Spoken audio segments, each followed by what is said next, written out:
Hola, ¿qué tal? Muy buenos días. Bienvenidos a la clase de gestión de proyectos de la carrera de Ingeniería Civil de la Facultad de Ingeniería de la Universidad Autónoma del Estado de México. Hoy que es día 15 de febrero, vamos a platicar acerca del tema que tiene que ver con el alcance, que es la primera parte de la planeación de un proyecto. Como ustedes han estado viendo en sus láminas, la gestión de proyectos se compone por 9 áreas principales. Está el alcance, la calidad, el costo, está el tiempo, está la integración, los abastecimientos, los recursos humanos, la comunicación y los riesgos. Entonces, estas 9 áreas las vamos a estar tratando a lo largo de las 5 etapas que tiene un proyecto, que son inicio, planeación, ejecución, control y cierre. Ahorita estamos en la parte de planeación y vamos a ver lo que tiene que ver con el alcance. Entonces, ¿cuál es la idea de un plan? Básicamente es tener un camino a seguir. Cuando nosotros hacemos un plan, lo que pretendemos es tener una idea clara de qué es lo que vamos a hacer para que cuando llegue el momento lo ejecutemos y vayamos teniendo ciertas comparaciones con lo que habíamos dicho originalmente y lo que está pasando en la realidad. Entonces, el plan tiene el objetivo de guiar los esfuerzos para que nosotros podamos de alguna manera llevar a buen puerto nuestro proyecto. Ahora, normalmente cuando estamos realizando alguna obra, alguna construcción, pues vamos a tener ciertas desviaciones. Yo voy a ir, digamos, del punto A al punto B y trazo una línea recta para llegar lo más rápido posible a ese punto. Sin embargo, a veces hay alguna modificación. Les pongo un ejemplo en otro contexto. Si ustedes abren su celular y ponen el Waze para llegar, digamos, de su casa a la universidad, les va a establecer una ruta, pero conforme ustedes van avanzando, las calles se van llenando cada vez más de autos o al revés, se van vaciando, ¿no? Porque depende de la hora ya la gente llega a sus casas y demás, de tal suerte que el Waze les va a estar actualizando en tiempo real la ruta, les va a proponer una ruta inicial, pero si hay alguna obstrucción, por ejemplo, hubo un accidente de un auto o unos manifestantes cerraron alguna calle y demás, en ese momento el Waze va a recalcular la ruta y los va a orientar por otras calles. Es lo mismo en un proyecto. Nosotros queremos ir del punto A al punto B, vamos a tratar de irnos por una ruta, pero van a ir surgiendo situaciones que nos van a hacer modificar en tiempo real la trayectoria que nosotros habíamos propuesto inicialmente. Entonces, ¿qué ventajas tiene el hecho de contar con un plan? Bueno, que facilita la comunicación entre los participantes de un proyecto. ¿Por qué? Porque todos tenemos la visión de hacia dónde queremos llegar. Y esto no aplica exclusivamente a un proyecto, también puede aplicar, por ejemplo, a la visión que se tiene de una empresa, inclusive a la visión que se tiene de un país. Se hacen planes, hay 3 tipos de planes: a corto plazo, a mediano y a largo plazo. La diferencia es que el corto plazo es 1 año, el mediano plazo es 5 años y más de 5 años ya es a largo plazo. Y ese plan aplica en cualquier contexto. Por ejemplo, ustedes mismos pueden tener un plan de vida. Ahorita su plan a corto plazo, vamos a suponer que están ahorita en octavo, noveno o 10.º semestre, pues es concluir con sus estudios. Ese es como el plan más inmediato, pero tienen un plan a mediano plazo, tal vez emplearse o autoemplearse una vez que egresen de la carrera. Y ya un plan a más largo plazo, pues tal vez sea consolidar una actividad laboral, generar una familia, tener hijos, una casa, un carro, etcétera. Entonces, vamos teniendo nosotros planes y lo mismo ocurre en un proyecto. Todo esto pues lo vamos a ir generando a lo largo, digamos, de las 9 etapas, vamos a ir considerando de manera particular en la parte del alcance, que sería la primera, es donde definimos qué sí y qué no va a tener nuestro proyecto. Entonces, por ejemplo, yo puedo construir un puente y puedo decir, este puente va a incluir toda la parte de la subestructura, como se conoce lo que son la cimentación, las pilas, la losa de rodamiento y demás, los cabezales, pero no va a incluir los accesorios. Por ejemplo, no va a incluir estas reflejantes que se llaman ojos de gato que se ponen para separar los carriles, no va a incluir los barandales, ¿verdad? No va a incluir pintura de las banquetas, de las guarniciones y demás. Entonces, en el alcance nosotros definimos qué sí va a incluir y qué no va a incluir nuestro proyecto. Aquí también está la parte del documento de inicio, que es lo que ustedes acaban de entregar hace un momento, donde establecemos cuál es más o menos la visión que tenemos de nuestra obra. Y una herramienta muy importante que vamos a estar utilizando dentro del alcance se llama WBS, que es el Work Breakdown Structure. Esta es una estructura desglosada de trabajo, digamos en español lo podríamos traducir prácticamente como si fuese el catálogo de conceptos, en el cual nosotros de alguna manera vamos a estar teniendo ya toda la serie de actividades que vamos a desarrollar, desde la limpieza del terreno, la nivelación, la excavación para poner los cimientos, el desplantado de las zapatas, si son zapatas, si es una losa de cimentación, dependiendo de qué tengamos ahí. Le dicen en Sudamérica el encofrado, aquí le decimos el, el cimbrado, el armado el refuerzo de acero, luego el colado, etcétera. Todo eso son parte del WBS, son las actividades que vamos a estar llevando a cabo para poderlas asignar ya a personas y poderle dar un tiempo. En este sentido, el WBS es la base para posteriormente asignar los recursos humanos. Ahí es donde yo me voy a dar cuenta qué cantidad de personal necesito para poder llevar a cabo esas actividades que yo estoy proponiendo.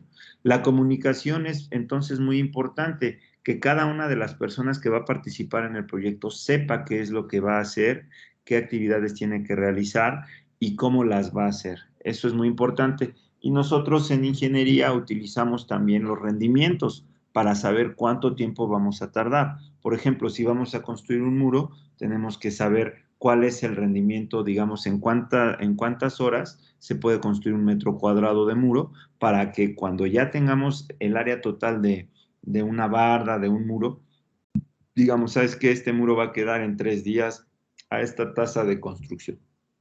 ¿De acuerdo? Entonces, ahí, como ustedes pueden ver, también ya tenemos asociado el tiempo. Observen que estas tres cuestiones, el alcance, el costo, el tiempo, los recursos humanos, no se pueden desligar, siempre tienen que estar entrelazados unos con otros, porque yo le muevo a una de estas e inmediatamente tengo impacto en cualquiera de las otras áreas. Bien, la calidad, pues siempre es muy importante que la vayamos teniendo.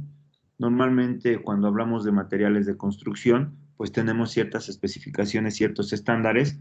Hablamos, por ejemplo, del concreto que tiene una resistencia de 250 kilogramos sobre centímetro cuadrado, o bien el acero que puede ser de 4.200 kilogramos sobre centímetro cuadrado y demás.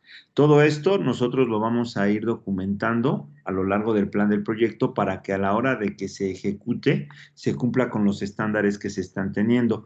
En la parte de calidad, ya lo veremos en algunas clases posteriores, tenemos lo que es una lista de verificación, en inglés sería un checklist. Es como cuando ustedes van a darle servicio a su auto y ya tiene 10,000 kilómetros. Entonces, el mecánico lo que va a hacer es con ese checklist verificar a nivel de líquido de frenos, entonces va a abrir el motor, va a empezar a ver ahí cómo está el nivel y si está todo correcto le va a poner palomita. Nivel de líquido limpiaparabrisas igual, nivel de aceite, presión de las llantas, desgaste de las balatas o de los frenos de disco, etcétera. Todo eso, esos checklists me ayudan a que a mí no se me olvide qué es lo que yo tengo que revisar y tenga yo un estándar bastante adecuado.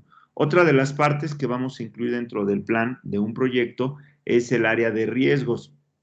Acuérdense que los riesgos los podemos entender como aquellas amenazas potenciales que de concretarse pondrían en aprietos a mi proyecto.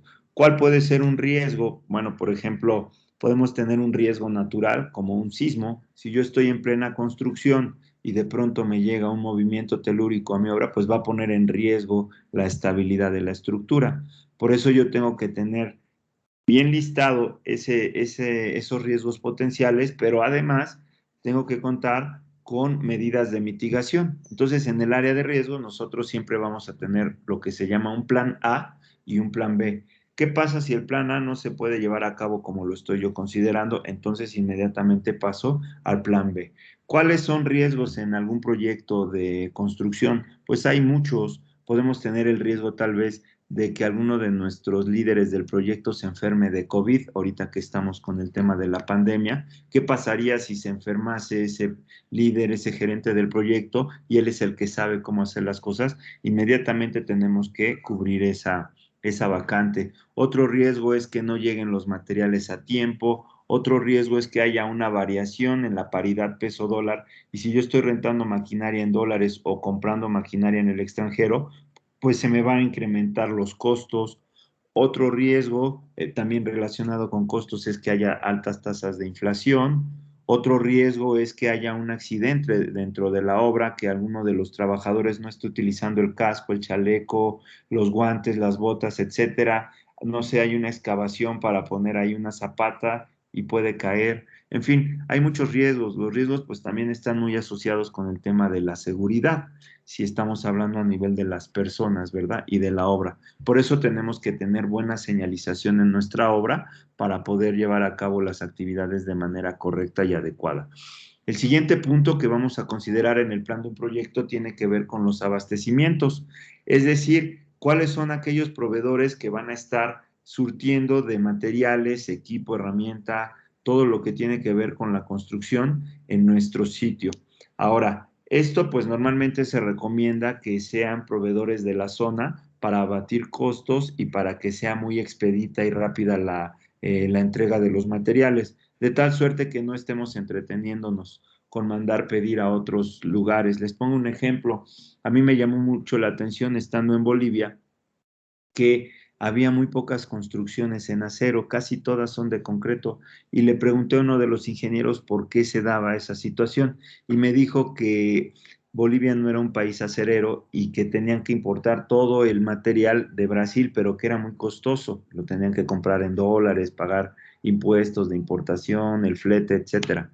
Entonces, cuando el material se vuelve muy caro, pues se privilegia el uso de otro material, de tal suerte que hay que ver ahí, repito, los proveedores que estén cerca para que los costos también puedan ser abatidos. Existe una siguiente área que es la parte de la integración.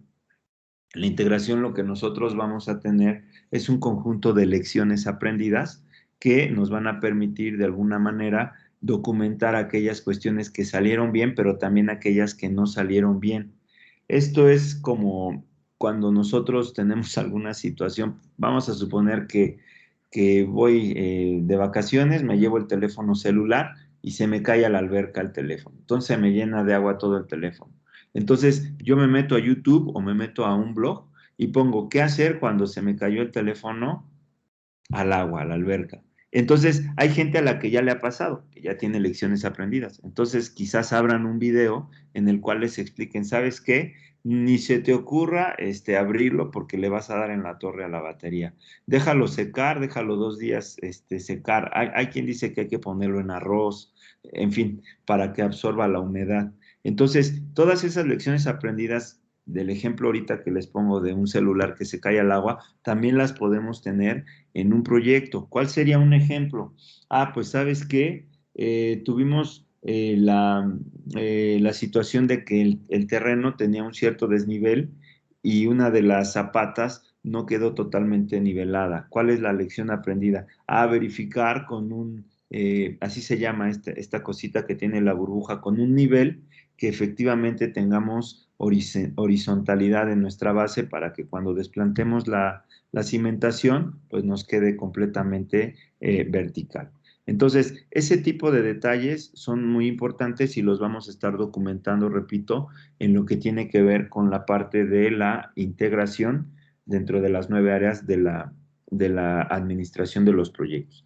Entonces, ya que tenemos esta visión, vamos a poder nosotros generar nuestra declaración del alcance y la tarea que ustedes van a entregar la semana que entraba en ese tenor, de que ustedes digan cuáles son esas actividades que van a tener. Les voy a compartir la pantalla rápidamente, aquí en tiempo real. Entonces vamos a ponerle aquí compartir la pantalla. Muy bien. Entonces aquí vamos a ponerle,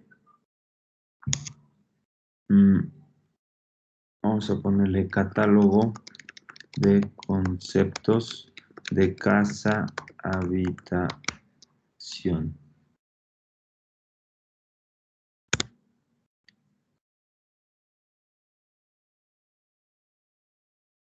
Entonces aquí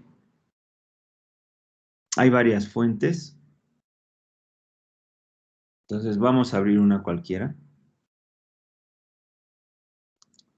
Entonces miren, aquí ya tenemos nosotros varios conceptos. Entonces yo les pediría que cuando estén haciendo su tarea y vayan a definir el WS, revisen algunos de estos archivos que ya están disponibles en Internet y ya no hay que reinventar la rueda, ya está bien estudiado qué se necesita para una casa habitación, desde el trazo, nivelación topográfica, la excavación, el relleno con tepetate, la demolición si es que existe algo o podar si es que hay árboles, si es que es la limpieza, el desmantelamiento de mallas, todo lo que tiene que ver con la parte del terreno, aquí ya viene, que son los preliminares. Posteriormente ya viene la parte de la estructura, cómo se va a ir desplantando toda la cimbra, lo que comentábamos hace un instante, y de alguna manera esto pues puede ayudar a que ustedes se den una idea de cuáles son esas actividades. También es importante que ustedes tengan presentes los planos de la obra para que de ahí ustedes vean cuáles son algunas cosas muy particulares. Por ejemplo, si tiene una terraza, si tiene barandales, si va a tener, no sé, una alberca, si va a tener un jardín o algún tipo de arreglo especial, ahí se tendría que ver, ¿de acuerdo? Entonces, tomen como referencia estos catálogos que ya están disponibles, citen la fuente, por ejemplo, este es de una página aparentemente aquí del gobierno de México, de alguno de los estados, creo que era de San Luis Potosí, y aquí ya vienen todos estos, vean que ya están categorizados, cancelería, herrería, y aquí abajo vienen todos los detalles ya finos de lo que es propiamente cada uno de esos conceptos. Estas son las actividades que ustedes van a ver en las láminas que se van a ocupar. Me paso aquí a la lámina. Aquí está. Entonces, vean aquí en la declaración del alcance, tenemos que ver que estos sean, que cumplan con el criterio SMART. El SMART significa específico, medible, acordado, realista y en tiempo. Este criterio lo que nos permite es desglosar cada uno de los conceptos de una manera que ya lo podemos asignar a alguna persona, a algún trabajador en particular. ¿De acuerdo? Aquí en las láminas van a ver que se sigue con el ejemplo de la adaptación de las oficinas y que, bueno, nos sirve como una guía para que nosotros podamos llevar a cabo este ejercicio. ¿De acuerdo? Entonces, aquí ya van a ver ustedes qué es lo que va a cubrir con la parte del alcance. En el ejemplo es la adaptación del edificio, qué se espera del cambio, del evento de inauguración y qué documentos de gestión vamos a tener. Quiero llegar a la parte de las fases. Aquí está, miren. Nosotros tenemos la construcción de una casa, que es el ejemplo que nos va a llevar el semestre. Pues tenemos estas 4 etapas: el prediseño, el diseño, la construcción, y vamos a usar el equipo y la movilización de herramientas, materiales, personas, etcétera. Cada proyecto va a tener sus propias etapas. Todo va a depender de qué es lo que pretendamos nosotros realizar. Y aquí ya vienen los entregables. Entonces, en el caso de ustedes, por ejemplo, un entregable va a ser la parte del terreno, ¿no? La limpieza del terreno, descripción, pues se quitará toda la hierba, la maleza, si hay algún árbol se va a podar, si hay malla ciclónica se retirará, etcétera. Criterio de aceptación, terreno completamente nivelado, limpio, listo para recibir las excavaciones de la cimentación, etcétera. ¿De acuerdo? Entonces, todo eso es lo que vamos a estar nosotros llevando a cabo. Aquí hay algunos subentregables. Imagínense esto como si fuera el índice de un libro, donde tenemos un capítulo, ese es como el entregable mayor, y cada subentregable vendría a ser propiamente los subtemas de ese capítulo. Y cada uno tiene su descripción y sus criterios de aceptación. ¿De acuerdo? Muy bien. Entonces, bueno, dejo de compartir aquí la pantalla. Aquí está. Eh, este es importante, este es importante. Miren, esta gráfica me parece interesante. Ustedes la van a ver. Aquí está. Entonces, nosotros tenemos aquí estos dos ejes. En la parte de abajo tenemos las etapas del proceso constructivo. Tenemos el diseño, la construcción y el mantenimiento. Y en la parte vertical tenemos la capacidad de ahorro. Cuando nosotros estamos en una etapa muy temprana, podemos ahorrar muchísimo porque estamos diseñando, estamos nosotros apenas seleccionando cuáles son las mejores opciones de materiales, de proveedores, de personal que va a intervenir en nuestro proyecto y demás. Pero conforme vamos avanzando en las etapas, cada vez es más complicado llevar a cabo ahorros porque ya se empieza la ejecución del proyecto. Ya contratamos a un proveedor, ya nos está surtiendo cierto material, ya estamos con unas personas trabajando en el sitio, ya tenemos nuestra planta laboral, ¿verdad? De personas que van a estar llevando a cabo las actividades de construcción. Entonces ya es difícil que yo corra alguno y contrate uno nuevo, ya me va a costar, voy a tener que liquidar al trabajador que ya está, darle lo que por ley le corresponde, lanzar una convocatoria de contratación, o sea, ya es muy caro, ¿de acuerdo? Entonces, por eso es muy importante que nosotros en las etapas tempranas de nuestro proyecto vayamos teniendo una visión tal que nos permita generar pues la mayor cantidad de ahorros posibles para que ya cuando estemos construyendo y posteriormente en la etapa de mantenimiento, pues se abatan esos costos. ¿De acuerdo?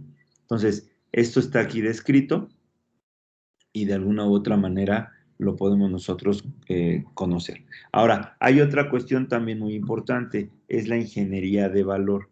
La ingeniería de valor lo que me permite es comparar alternativas para saber cuál de ellas es la mejor. De tal suerte que yo tengo dos, por ejemplo, materiales que compiten uno con otro. Yo hago un ejercicio, aquí está la fórmula. El valor es la función más la calidad entre el costo. Entonces, yo les tengo aquí, estoy haciendo un edificio para estacionamiento. La primera propuesta sería una estructura metálica y la segunda es una estructura de concreto. ¿Qué función van a tener? Pues estacionar los autos. ¿Qué calificación tiene la de acero? Saca 10 porque logra estacionar los autos, logra tenerlos resguardados y lo mismo saca la alternativa de concreto. En calidad, quizás el acero tenga un 9.5, mientras que el concreto puede tener un 10. Pero en costo, el acero es más caro, costo por cajón 9,000 pesos. En cambio, el costo por cajón de la estructura de concreto son 7,000. Si yo sumo estas dos y las divido entre el costo, pues me va a dar dos valores uno es de 2,17 y el otro es de 2,86. El que tiene el mayor valor es el que yo voy a optar. Esa va a ser mi alternativa elegida. Yo les voy a pedir que, por ejemplo, ustedes comparen, ¿no? Ahí en la tarea, pues dos o tres opciones. Puede ser, por ejemplo, un piso de loseta, un piso de madera, ¿no? O de imitación madera. Pueden ustedes, no sé, comparar tal vez cortinas de tela contra persianas, esas dos las podrían comparar y podrían comparar puertas de madera contra puertas de aluminio, ver qué función tienen, cuál es la calidad, cuál dura más, etcétera, y cuánto cuesta cada una. Y ya con eso se genera una conclusión. ¿De acuerdo? Muy bien. Entonces, el World Breakdown Structure, pues repito, es básicamente el catálogo de conceptos. Nosotros los vamos a ir desglosando y ya que los podamos ir monitoreando, nos va a permitir llevar a cabo las actividades de nuestro proyecto de manera ordenada. ¿De acuerdo? Muy bien.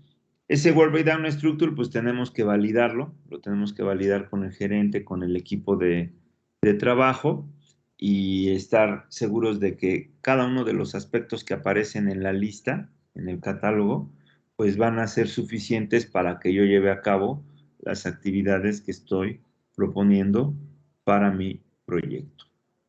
¿De acuerdo? Muy bien. Pues básicamente esas son las ideas. Aquí se pone un ejemplo de qué documentos se tienen para el plan de un proyecto. Todo esto pues se puede tomar como referencia para la actividad y lo tenemos dividido en dos partes. Una es la parte administrativa y otra es la parte ejecutiva. Ajá. Yo en la parte administrativa tengo que contar pues con planos, especificaciones, un reporte, un presupuesto, facturas, etcétera. Y en la parte ejecutiva ya es lo que es la obra per se, o sea, ya son los tabiques, los muros, las puertas, los pisos, los acabados, etcétera. ¿De acuerdo? Muy bien. Entonces, la tarea 2, repito, es que apliquen estas ideas a su proyecto de casa habitación y pasamos a las dudas, por favor. Entonces, Raúl, dudas, preguntas.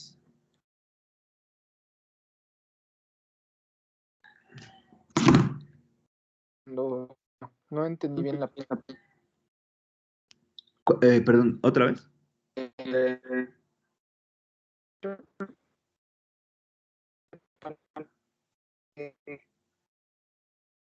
Ah, caray. Se escucha medio cortado. Déjame.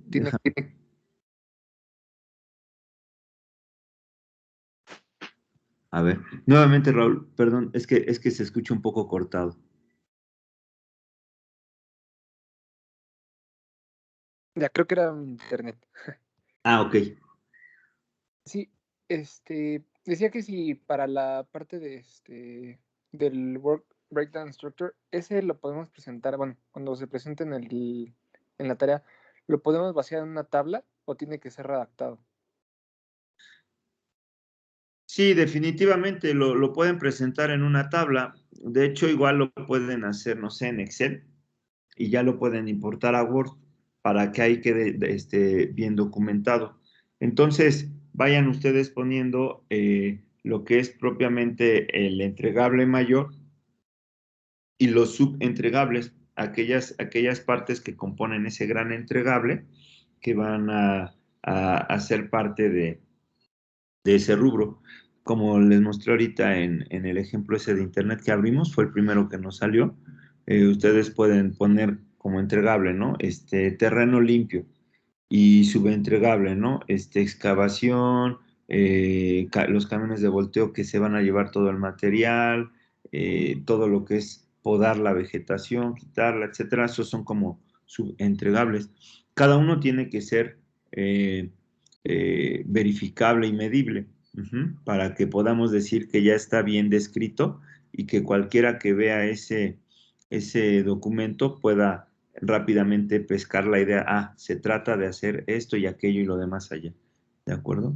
Entonces, por ejemplo, ahorita en el caso de nosotros, ¿no? Estamos dentro del plan del proyecto, ustedes van a desarrollar el plan de un proyecto, ese sería como el entregable, y un subentregable sería el documento de inicio, otro subentregable sería el WBS, que es el Work Breakdown Structure, otro sería el diagrama de barras de Gantt, etcétera. Son como los subentregables, ¿de acuerdo? Entonces, sí se puede hacer en Excel sin ningún problema. Ok, Inge, gracias. Sí, con todo gusto. Arturo, preguntas, dudas. No, dije, no, igual era un poquito acerca del World Breakdown Structure, pero como que sí, cierto, ya, todo bien. Claro. Me parece perfecto. Gracias, Arturo. José Alfredo.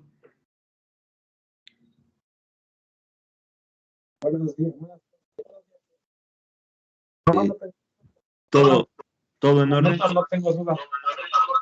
Gracias, José Alfredo.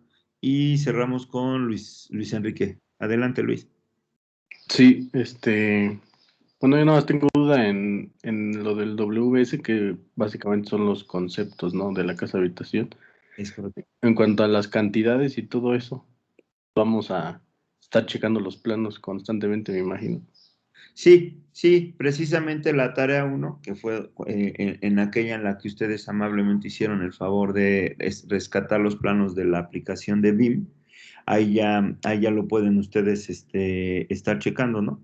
Entonces, por ejemplo, lo que tiene que ver con la cuestión de los muros, pues pueden ver la altura de entrepiso, pueden ver la longitud con las medidas que trae los propios planos para saber qué cantidad de material se va a usar. Ese aspecto va a ser muy importante a la hora de generar los costos, porque acuérdense que es la parte de los precios unitarios.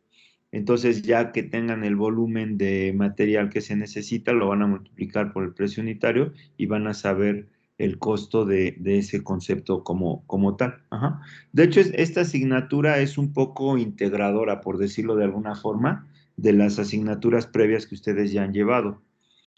Si bien esta no es una asignatura de análisis gráfico, no sé cómo se llama la asignatura que llevan donde aprenden a usar AutoCAD y todo eso. Creo que es análisis gráfico. Bueno, utiliza... Lenguaje gráfico. Sí, ¿verdad? Análisis gráfico. No es una asignatura de estructuras, pero bueno, de alguna forma la casa pues tiene una estructura. No es una asignatura de construcción como tal, pero sí hay que ver los precios unitarios. No es una asignatura de ingeniería de sistemas o sistemas de ingeniería civil, pero hay que ver el diagrama de barras de Gantt y el diagrama de ruta crítica, por decir algo, ¿de acuerdo? Entonces, esta asignatura ya es cómo vamos a integrar esas partes del rompecabezas que ustedes han venido estudiando durante su carrera, ya en un proyecto, en este caso una casa habitación, para que ya quede algo ejecutivo desde el punto de vista de que ya se puede llevar a cabo a la práctica. Entonces, sí hay que ir considerando los planos que ustedes ya tienen descargados para ir viendo las cantidades, volúmenes, etcétera. ¿De acuerdo? Ok, muchas gracias. Con todo gusto. Muy bien. Pues voy a detener aquí la grabación, jóvenes. Muchas gracias a todos por su amable atención.